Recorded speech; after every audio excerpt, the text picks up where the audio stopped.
নমস্কার দর্শক বন্ধুরা, রেপ স্পোর্টস এর পর্দায় আপনাদের সকলকে আরেকবার স্বাগত।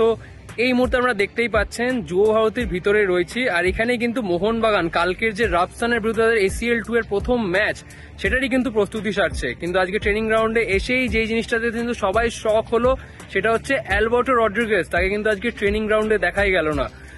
যদিও আজকের প্রেস কনফারেন্সে কোচ মেনশন করে দিয়েছিলেন যে both Alberto and Jamie McLean are in doubts, তাদেরকে নিয়ে সংশয় রয়েছে কালকের ম্যাচে, সুতরাং বাকি 4 বিদেশি নিয়েই হয়তো নামতে হবে মোহনবাগানকে।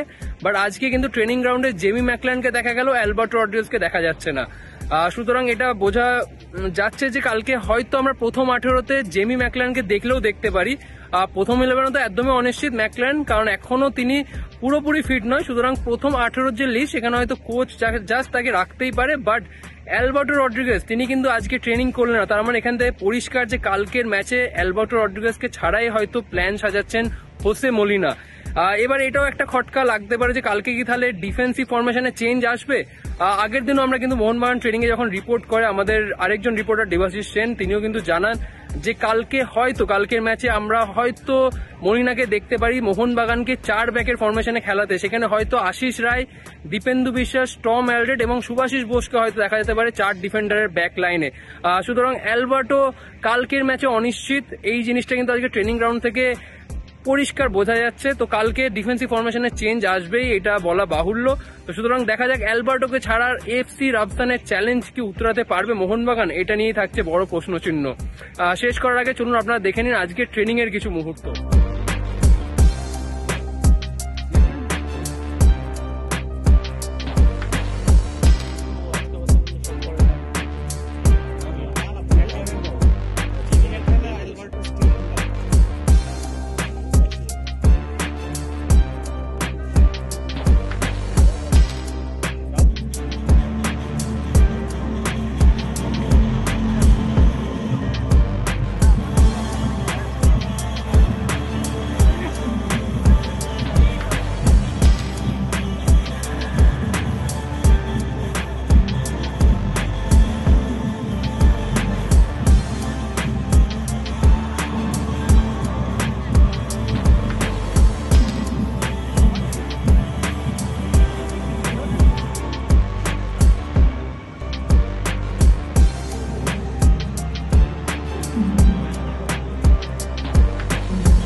অ্যালবার্টোকে কোথায় লক্ষ্য করো তো,